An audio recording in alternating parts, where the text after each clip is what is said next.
நீங்கள் பார்த்துக் கொண்டிருப்பது உங்கள் விஜய். பாசிட்டிவ் வைப் அதங்க கிரியேட் பண்ணனும்னா நீ புகழ்ந்துட்டு போவேன். எதுக்கு இவ்ளோ why you guys are fussing too much னு கேக்குறாரு. Sir, people who like praise, okay, அவங்க வந்துட்டு they will work only result oriented. அவங்க வந்து அந்த அதாவது இந்த ரிசல்ட் வந்தாதான் என்ன people என்ன புகழ்வாங்க. அதனால they'll be only focused on the result. அவங்க வந்துட்டு they won't take effort to do something different. நான் பண்ணி ஃபெயிலியர் ஆயிட்டேன்னா அப்புறம் எனக்கு புகழ்ச்சி கிடைக்காது. So they'll be scared of failures.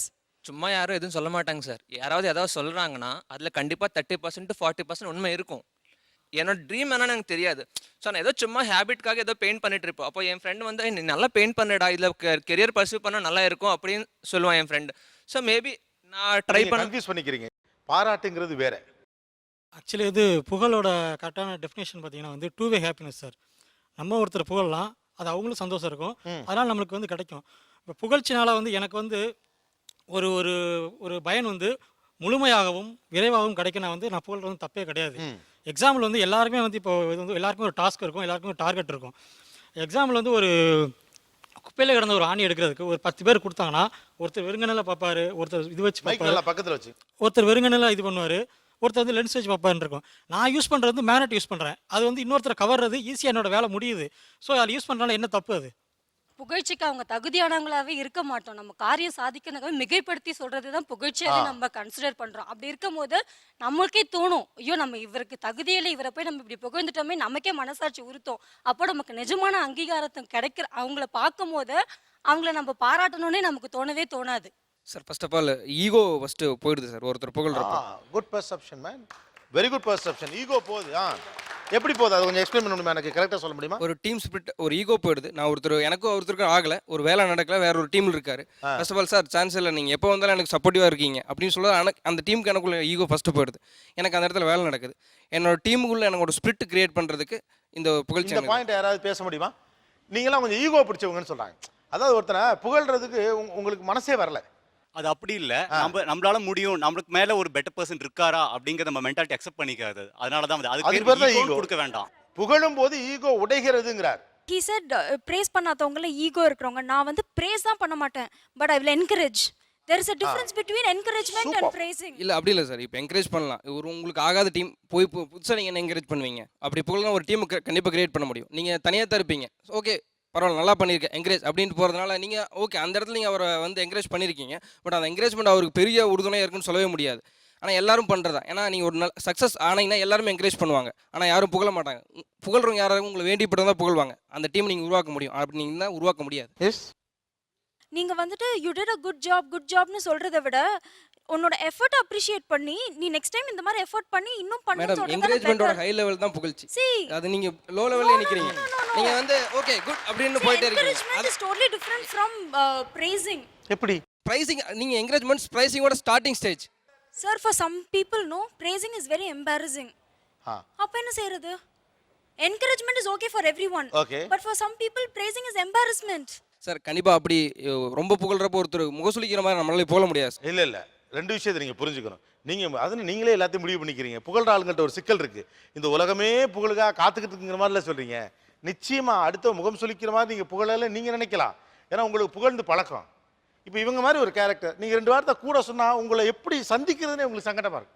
இல்ல புகழாவே இருக்கட்டும், எப்படி எம்பாரசிங்கா இருக்கும், அதை எப்படி நீங்க அவாய்ட் பண்ணுவீங்க? இந்த மாதிரி பிரேஸ்க்கு ரொம்ப ஏக்கம் இருக்கிறவங்க வந்துட்டு பிரேஸ் எல்லா டைம்ல ரொம்ப டிப்ரெஸ் ஆயிடுவாங்க. they'll become very depressed. நான் கண்டிப்பா ஒத்துக்க மாட்டேன் சார்.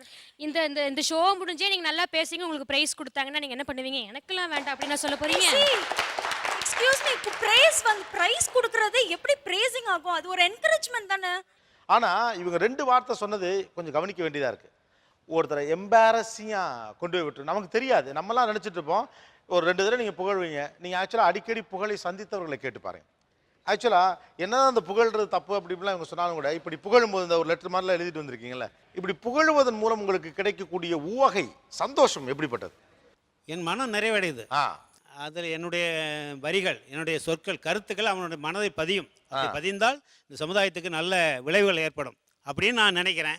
அது எனக்கு வந்து நம்பிக்கை இருக்குது. நம்ம எழுதுறது சொல்றது வந்து அவனுக்கு பதியும். ஓகே, அவனுக்கு வந்து அந்த மனிதனுக்கு வந்து அந்த அதாவது சம்பந்தப்பட்டவரை இது உத்வேகப்படுத்தும் நீங்க நம்புறீங்க. அந்த ஹாப்பினஸ் உங்களுக்கு கிடைக்குது. ஆமா. ஓகே. புகழ்றதுக்கும் கொஞ்சம் கொஞ்சம் ஈகோ உடச்சிக்கிட்டு தான் புகழணும் இல்லையா? எதாப்புல ஒருத்தர் இருக்கவர்கிட்ட என்னங்க உங்களை மாதிரி ஆகுமாங்க, டேப்பா நீங்கள் இவ்வளோ பெரிய ஆளுங்கன்னு சொல்லணும்னா அதுக்கு முதல்ல நான் கொஞ்சம் என்னை சின்னவனாக பார்க்குற மனநிலை எனக்கு வேணும் இல்லையா? அப்போ எப்படி ஈகோவை விட்டு நீங்கள் புகழுகிறீர்கள்? புகழ்றதுக்கான வாய்ப்பு இல்லாமல் இப்போ புகழவே முடியாது சார். அதுக்கு ஒரு சந்தர்ப்ப சூழ்நிலை இருந்தால் தான் கண்டிப்பாக புகழ முடியும். நான் எங்கேயோ அதை ஒரு ஆண்டு வேலை யாரையும் புகழவே முடியும். ஒரு சந்தர்ப்ப சூழ்நிலை கிடைக்கிறப்ப நான் புகழ்றேன்.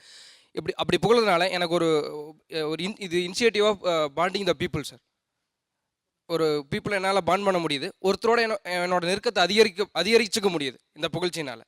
அதனால் வாய்ப்பு கிடைக்கிறப்ப நான் அந்த பயன்படுத்திக்கிறேன். ரெண்டு சிம்பிளான விஷயம் சொல்கிறார். மனிதர்களோடு ஆரம்ப நிலையில் ஒரு நெருக்கத்தை உருவாக்கி கொள்ள முடியுது. ரொம்ப முக்கியம் தானே இன்னைக்கு லைஃப்பில் இல்லையா?